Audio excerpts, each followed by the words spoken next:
And with fuel prices surging as a result of the war in the Middle East, Energy Minister Darrell Vaz announced today the completion of the oil and gas exploration by United Oil and Gas in Jamaica. Now, addressing today's post-cabinet press briefing, he revealed that the mission came to an end last week and lasted 34 days.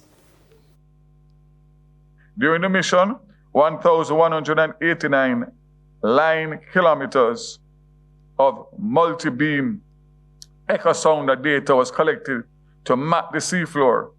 Heat flow probe data was gathered to analyze temperature gradients. Most importantly, piston cores were taken from 42 locations across the Walton and Morant basins for direct testings of oil and gas presence. These cores have now been offloaded and are en route to a lab in the United States for detailed analysis. Results are expected within 2 to 3 months. Now, the minister says the data collected will inform evidence-based decision-making about the country's energy future.